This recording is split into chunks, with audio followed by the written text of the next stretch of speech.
On est de retour toujours en direct depuis le pavillon de la certification Origine France Garantie. C'est fait en France la télé depuis le MIF Expo, le salon du Made in France.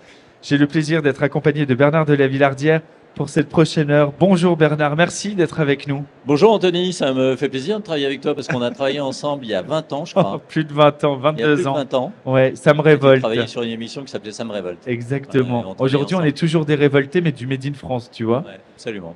Il y a plus de 20 ans. Ça nous rajeunit pas, Bernard. Bernard, on va dire aussi la vérité en toute transparence à celles et ceux qui nous regardent. C'est toi qui as insisté pour venir sur le plateau parce que tu as dit, je veux moi aussi partager des moments avec celles et ceux qui exposent. Oui. J'ai envie de rencontrer, j'ai envie de parler avec eux et qu'on puisse les valoriser au mieux.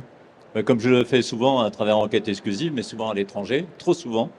Donc j'aime bien revenir au contact du territoire et du savoir-faire français, sachant que j'ai créé un média sur les réseaux sociaux, un média numérique, Qu'on en peut vidéo, citer, qui c'est s'appelle réel. Réel Média et qui met en valeur notamment toutes les initiatives pour relever les défis du monde d'aujourd'hui et notamment l'indépendance, la souveraineté en matière économique et artisanale et industrielle. Réel Média, partenaire de ce salon du Made in France. On va passer finalement toute la fin de journée ensemble, puisqu'on va faire 1 heure d'émission ensemble, on va faire 2 émissions ensemble, mais on va se retrouver dans les grands prix ce soir, puisque tu fais partie du jury également. Oui, absolument. Donc voilà, bon, on va pas se quitter, et tant mieux.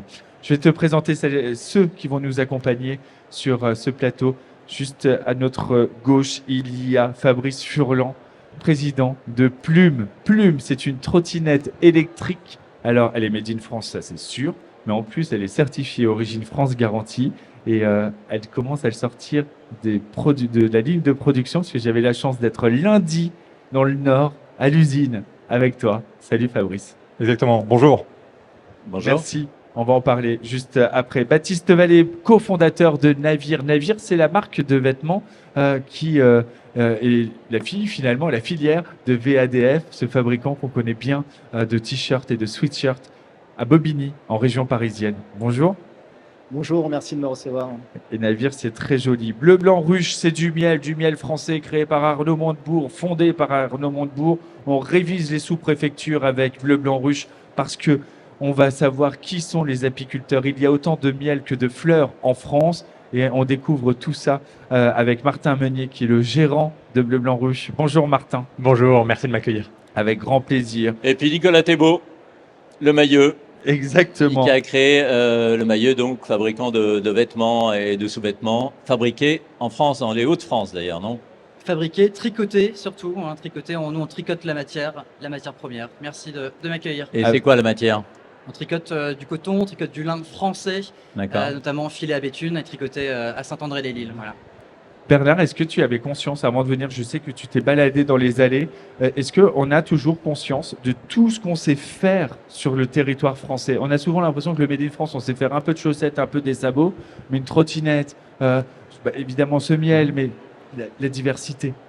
Non, je pense que c'est indispensable de retrouver le savoir-faire français parce que il n'a jamais totalement disparu. Mais c'est vrai que le drame de la France, c'est qu'il y a eu la désindustrialisation et de manière beaucoup plus accélérée que dans les autres pays d'Europe, notamment. En Allemagne, 18% du PIB vient de la production industrielle. En France, c'est que 10%. Je crois qu'en Italie, c'est encore beaucoup mieux que nous, presque 2 fois plus. Et donc, il faut qu'on retrouve ce savoir-faire et ce goût de faire le chose, cet appétit de créer et je pense beaucoup au travail manuel notamment. Quand j'étais étudiant, il y avait un rapport qui était le rapport Stoléru et qui disait il faut revaloriser le travail manuel en France. Et c'était dans les années 70, sous Giscard. Et donc on a abandonné le travail manuel et je pense que grâce à l'IA, on va retrouver le goût du travail manuel. Parce que qu'est-ce qui va travailler intellectuellement? C'est l'intelligence artificielle. En revanche, le savoir-faire des mains, aucune machine, aucun robot ne pourra le faire vraiment. Et ça, il faut continuer à travailler aussi sur ce Sans besoin. compter que quand on travaille avec les mains, il faut exercer son intelligence. On pense souvent que, bricoler, quoi. Tous ceux qui bricolent se rendent compte que pour bricoler, il faut réfléchir. Il faut sans arrêt être en état d'alerte et réfléchir et concevoir et voilà, poser le marteau de temps en temps ou poser le pinceau pour savoir où on va, comment on le fait, sur quelle méthode, etc. Et donc, vraiment, je pense que le travail manuel est associé aussi à l'intelligence et on exerce son intellect quand on travaille manuellement. Les agriculteurs et les artisans le savent. Exactement. Fabrice, cette trottinette, c'est une émotion particulière parce que c'est 3 ans de travail, c'est un financement participatif qui a été lancé il y a un peu plus d'1 an et ça y est, elle est là de toutes pièces, elle fonctionne et elle commence à être livrée aux clients, donc c'est super émouvant de la voir. Je vais m'approcher d'elle d'ailleurs. Oui, j'ai même envie de dire enfin, parce que c'est 3 ans et demi de R&D qui ont permis de travailler toute la conception, le développement, l'industrialisation dans les Hauts-de-France. C'est un produit, comme tu le précisais, qui est origine France garantie. 82% du produit est fait en France. On ne parle pas que d'assemblage, c'est vraiment de la fabrication française. C'est-à-dire que toute la partie châssis, on a un châssis tubulaire qui est fait à Roubaix. Donc on part du tube, il est cintré, soudé, peint pour en faire un châssis complet. Toutes les pièces qui sont juste devant toi, en dessous, les garde-boue sont en résine plastique. Tout est injecté à Neuville-en-Ferrain, donc aussi dans les Hauts-de-France. Et toute l'électronique, on le voit au travers de l'éclairage, qui nous sert l'hypervisibilité parce que c'est un produit, et Plume, c'est une marque qui est née de l'usage. Et le premier besoin dans la cohabitation urbaine avec les voitures sur les routes, on a besoin d'être hyper visible. Donc ça intègre toute une électronique, et cette électronique est fabriquée aussi dans les Hauts-de-France. Et la batterie, puisque c'est un engin électrique, Bien on a sûr. besoin d'autonomie. Pareil, est assemblée, pas dans l'Hauts-de-France, un peu plus loin, à Paris, à proximité d'ici. Et surtout sur ce produit, au-delà d'être fabriqué en France, d'être origine France garantie, c'est un produit qui est 100% réparable. Parce que je parlais C'est ça. de l'usage. Ce produit est né de l'usage. L'attente, c'est bien la sécurité. L'attente, c'est bien d'avoir un produit fiable, mais c'est aussi d'avoir un produit 100% réparable, ce qui est inexistant sur le marché aujourd'hui. Et même la batterie est Sur réparable. le marché de la trottinette, vous voulez dire? Sur le marché de la trottinette, pardon. Donc même la batterie est réparable, même les petits composants électroniques qu'on voit ici, ça c'est un élément de l'éclairage avant, on est capable de le changer. C'est ce qui nous fait dire qu'on est 100% réparable. La batterie, cette fameuse batterie, aujourd'hui, toutes les batteries sur le marché, que ce soit du vélo ou de la trottinette électrique, tout est soudé. Oui. Nous, c'est une batterie qui est assemblée, on est capable de la désaccoupler pour changer ne serait-ce qu'une cellule. Ce qui permet d'avoir une batterie qui dure beaucoup plus longtemps. C'est-à-dire, racontez-moi. Non, je comprends pas l'histoire de la cellule. Vous savez, à l'intérieur de la batterie, c'est ce qu'on appelle les cellules, c'est les piles. En D'accord. fait, c'est ce qui constitue l'autonomie. Et donc, quand vous avez une batterie soudée, ce qui fait la majorité du marché, dessouder une technologie, ça prend du temps, ce qui fait que l'usager, ça lui coûte aussi cher. Donc, malheureusement, c'est jeté. C'est Alors la que les fameuse cellules, audience. là, sont assemblées. Elles sont assemblées, donc c'est boulonné. Donc, vous déboulonnez, ça désaccouple l'ensemble, et vous changez la cellule, ce qu'on appelle la cellule, c'est la pile, vous la remplacez. Ce qui fait que votre batterie, en fait, vous la réparez. Elle ça a coûte une durée de beaucoup moins vie cher. 4 ou 5 fois supérieure. J'ai même envie de dire infini, puisque Oui. ce qui Qui change, c'est devant. vraiment ce qui s'use. Il y a quelque chose qui me marque sur énormément de fabricants sur ce salon, c'est que vous faites des produits réparables à l'infini. J'ai l'impression que c'est presque antinomique avec le commerce. Vous voulez pas que les clients reviennent. Ça Parce peut que être c'est mieux pour la mais- planète. Le marché est infini. Le marché est infini. Aujourd'hui, on le vit sur beaucoup de produits. Faire un produit durable. Nous, en fait, la philosophie de chez Plume, c'est d'inventer les solutions qui transforment les façons de se déplacer. On a inventé un engin qui est décarboné. Pour faire sens, il faut qu'on le fabrique en local, pas 10 000 km d'ici, parce que 100% des produits sont fabriqués à 10 000 km d'ici. Donc on fait sens, on fait du circuit court. Et si on veut aller plus loin dans cette philosophie, c'est de faire un produit durable pour qu'il puisse avoir une première vie, une deuxième vie, une troisième vie. L'indicateur de ça, le vecteur, c'est la réparabilité. Et ça permet aussi de créer des produits d'occasion, de faire de la revente, et c'est des marchés qui sont intéressants. D'accord. Moi, j'aime bien connaître l'homme derrière le produit. Donc, racontez-moi, quel est votre passé, qu'est-ce que vous avez envie de faire quand vous étiez jeune, et pourquoi vous en êtes là aujourd'hui? Alors, je ne vais pas aller aussi loin dans ma jeunesse, mais Si, C'était hier. si. moi, je suis un ancien, ça fait 15 ans que je suis dans la mobilité, dans le vélo et puis dans cette micro-mobilité. J'ai passé 20 ans de ma carrière dans une enseigne sportive bleue qui s'appelle Decathlon, où j'ai travaillé sur tous ces sujets industriels, réparabilité, conception de produits, innovation. Et Vous êtes de formation ingénieur? j'ai une formation technologique, ingénieur et marketing, oui. Et j'ai eu l'occasion de trouver les incohérences qu'on peut avoir sur ce produit-là.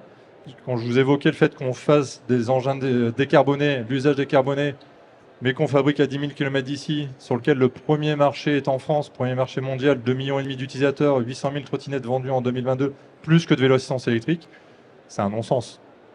Donc le but, c'est de rapprocher vraiment au plus proche la fabrication du lieu de vente. C'est ce qu'on a fait. C'est ce qui me grattait dans l'estomac. C'est pour ça que j'ai créé Plume. Bravo pour cette création, Bernard. Toi, c'est plutôt la moto au quotidien. Oui, j'avoue. Mais il y a un casque connecté. Un moteur atmosphérique. Il y a un casque connecté qui vient sur la sécurité parce que vous avez énormément travaillé sur la sécurité, notamment de la plateforme au niveau de la largeur de la trottinette. Et il y a un casque connecté également qui vient avec cette trottinette. Exactement, qui permet d'indiquer la direction, le feu stop, et qui à terme va aussi être connecté à l'engin pour avoir la visibilité tête haute. Formidable. Bravo. Baptiste, navire, je le disais, je parlais de VADF. VADF, une entreprise qu'on aime beaucoup au Salon du Made in France, chez Origine France Garantie, chez Gilles Attaf également, qui fait fabriquer ses pièces de sa marque Belleville chez vous. Navire, c'est la marque de VADF. VADF, on le sait, vous avez eu un peu vous avez eu des gros problèmes parce qu'il y a eu des incendies. Il y a eu plusieurs incendies sur l'unité de fabrication. Et tel le phénix, vous renaissez de vos cendres à chaque fois. Et là, avec une nouvelle marque, Navire. Pourquoi avoir voulu lancer votre propre marque? Alors, pourquoi l'avoir voulu l'avoir lancé avec mon associé, Renaud. Ça fait maintenant depuis plus de 15 ans qu'on travaille dans un atelier de fabrication textile en France. On a commencé notre carrière en fabriquant pour d'autres maisons de couture, d'autres marques. C'est vrai que la délocalisation il y a quelques années a fait énormément de mal à l'industrie textile, notamment en France. C'est un savoir-faire qui commençait à disparaître, on va dire. Du moins, il y a des parties de la filière textile qui ont disparu. Et nous, ça nous tenait à cœur d'alimenter les ateliers, de maintenir le savoir-faire et les emplois textiles en France. Donc en effet, on a lancé avec Renault, dans un premier temps VADF, sur lequel on est sur un secteur d'activité qui nous permet d'avoir du volume, donc de fabriquer en quantité et de réussir à réduire nos marges, nos prix. Et fort de cette expérience-là, on s'est dit, bon, on a les produits, on connaît la fabrication, on sait comment faire, on a des problématiques, donc on va créer une nouvelle marque, un nouveau client qui sera nous-mêmes. Donc Navire, ce qui nous permet de maintenant proposer une marque de produits certifiés Origine France Garantie, qui est une vraie preuve de fabrication en France, dans des matières qui sont écologiques, à des prix qui pour nous semblent accessibles au plus grand nombre, et surtout des produits qui vont être durables. Comment on rend un produit durable sur un vêtement puisqu'il s'use? Autant j'entends sur une trottinette, elle va être réparable et tout ça, mais vous parlez de la durabilité là, sur le switcher par exemple que vous présentez, ce sera quoi? La durabilité, ça va passer par plusieurs éléments. Déjà, ça va être le sourcing de la matière première, choisir une matière qui soit résistante, sur lesquelles il va y avoir des labels, des certifications. Et ensuite, évidemment, le plus important, ça va être la fabrication, le montage. Et donc là, on s'appuie sur l'expérience de professionnels qui font ça depuis 30, 40, voire 50 ans, qui ont toujours travaillé dans le prêt-à-porter et qui ont vraiment cette main que seulement eux ont. Qu'on va pouvoir commencer à apprendre à l'école, même s'il y en a de moins en moins, voire quasiment plus, même si c'est en train de se refaire, mais surtout qui vont pouvoir se former en direct dans les ateliers. Donc nous, on continue à former des personnes à ces métiers-là pour justement avoir la durabilité des produits. Cette durabilité, cette formation, c'est aussi ça un des enjeux, Bernard, sur l'emploi en France, pour maintenir notre emploi, notre outil industriel, c'est de trouver des jeunes qui veuillent bien aller travailler à l'usine. Tu disais oui. sur le. Et puis il y a un plan d'aide gouvernemental où ils ont identifié 600 ateliers qui vont pouvoir réparer du vêtement à travers la France. Moralité, on va aussi taxer les vêtements neufs à l'achat. Vous avez entendu parler de ce plan ? Oui, j'en ai entendu parler. Alors nous, on ne va pas encore pour le moment du monde. On va inciter les Français à recycler, à réparer les jeans, les chaussettes, les slips, les t-shirts, etc. Complètement. Comme je disais juste avant, l'idée avec Navire également, c'est pas d'inviter les consommateurs à consommer plus, mais de consommer mieux. D'accord. Justement, en achetant des produits qui vont être durables, Donc déjà, la durabilité va nous amener sur quelques années. Et après, en effet, lorsqu'il va falloir soit les recycler ou les réparer, et ben, en effet, il y a des ateliers qui se mettent en place, et c'est formidable, pour continuer à faire vivre ces produits. Et vous comptez pas vous mettre sur ce marché aussi de la réparation? C'est des choses qu'on a dans le coin de la tête. J'ai envie de dire chaque chose en son temps. Pour le moment, on a énormément de choses à développer, que ce soit sur VADF et navire. Mais par la suite, oui, ça serait une continuité logique. Mais pour le moment, on n'y est pas encore. Mais bientôt peut-être. Bleu, blanc, ruche, cher Martin Meunier. Est-ce qu'il y a de la calune? Non, pas ici, malheureusement. là là, On a de le la miel de lavande calune. ici, on a de fleurs sauvages, et ici, on a de fleurs de printemps. Comme dirait Arnaud Montebourg, le miel de calune, c'est pas du miel, c'est du caramel. Vous faites ça, vous imitez très bien. Mais je limite devant lui, c'est pour ça que je me permets de le faire là. Tout va bien. Du miel de repeuplement. On le rappelle, si on n'avait plus d'abeilles, ce serait très compliqué pour se nourrir. Elles sont essentielles à la sauvegarde, à notre survie. Et la mission de Bleu Blanc Ruche, elle va être là. On parle de miel de repeuplement. Qu'est-ce que c'est que ça exactement? Oui, miel de repeuplement. Quand Arnaud Montebourg a monté la marque, il a fait le constat que les abeilles souffraient et qu'elles disparaissaient petit à petit de notre France et dans le monde. Et donc, il a créé Bleu Blanc Ruche avec cette volonté de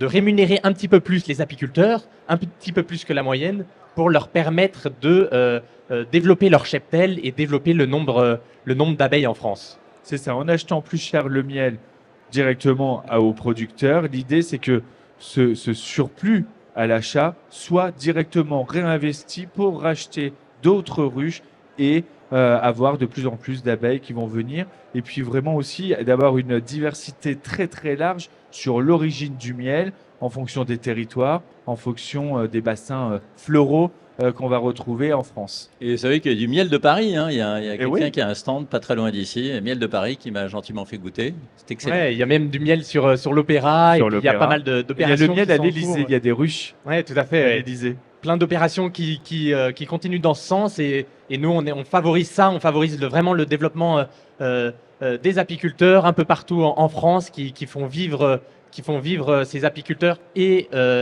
qui permettent de développer le nombre d'abeilles en France. Mais on peut gagner sa vie en étant juste apiculteur, parce qu'il y en a beaucoup, je pense, qui font ce métier comme deuxième activité ou deuxième métier. Oui, il y en a plein. Il faut avoir un nombre de ruches assez importantes pour pouvoir en vivre, pour pouvoir avoir suffisamment de récoltes, pour pouvoir permettre d'avoir suffisamment de production et faire face aux aléas climatiques, parce que c'est un métier qui est complètement soumis à la météo. Il y a des années qui sont difficiles, il y a des années un petit peu plus productives, et donc où le miel afflue un petit peu plus. Et c'est là où nous, Bleu Blanc Ruche, on vient intervenir en les rémunérant un peu plus. Ça permet de les fidéliser et surtout de développer leur activité et continuer de développer leur activité. Et vous faites des ruches connectées aussi, non? Alors non, pas encore. Pas encore? Pas de Mais je crois que ruches ça existe, il y connectées, a des mais sociétés qui font ça. on a vu passer ça, oui, en effet. Les ruches connectées qui vont permettre de pouvoir surveiller effectivement la bonne vie de la ruche et puis de permettre de ne pas aller déranger les abeilles, parce que en fait, s'il y a une variation de poids, il y aura une alerte chez l'apiculteur sur son smartphone, et là seulement il pourra aller ouvrir la ruche sans stresser des abeilles. Bleu Blanc Ruche, c'est distribué un peu partout. On vous retrouve à Franprix, à Monoprix. C'est un énorme réseau de distribution. C'est ça aussi le gage que vous apportez à ces apiculteurs. Oui, c'est ça. On est Monoprix, Franprix, sur notre site internet bleublancruche.fr et aussi chez des commerçants qui distribuent nos miels un peu partout en France. On a de plus en plus de politiques qui se reconvertissent entrepreneurs. On a l'impression que finalement, le pouvoir et l'action se passent plus par l'entrepreneuriat que par la politique. Oui, c'est dans le fond une bonne chose. Ouais. C'est une bonne chose. Mais les entreprises ont parallèlement fait un chemin inverse, c'est-à-dire qu'elles se sont rendues compte qu'elles pesaient sur l'environnement social, politique autour d'elles, et elles avaient une responsabilité vis-à-vis de la société qui les entoure.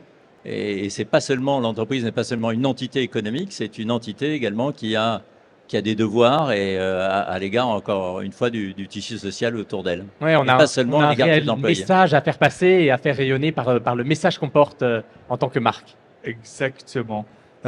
Nicolas Thébault, je vois, je me tâte sur un, sur un C'est boxeur. un message Bah, là- personnel, écoute. Ah oui, d'accord, ok. On aura tout fait sur ce salon. Qu'est-ce que ça veut dire? Qu'est-ce que c'est ce message? Une opération qu'on a montée avec le CHU de Lille, donc le LOSC, le CHU de Lille et le Mailleux.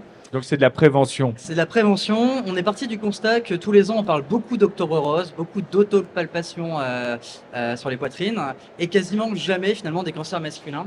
Donc on a décidé cette année de s'y attaquer avec une accroche, un mot-clé très simple, je me tâte. Faut savoir que le premier cancer masculin chez les jeunes hommes, 18-35 ans, c'est le cancer des testicules. On n'en parle pas. Et le CHU, en fait, nous dit toujours, attention, attention, dès l'âge de 14 ans, nous les hommes, on devrait tous s'autopalper au moins une fois par mois. Voilà, donc c'est le message qu'on passe aujourd'hui. Sauf qu'on ne sait pas forcément comment.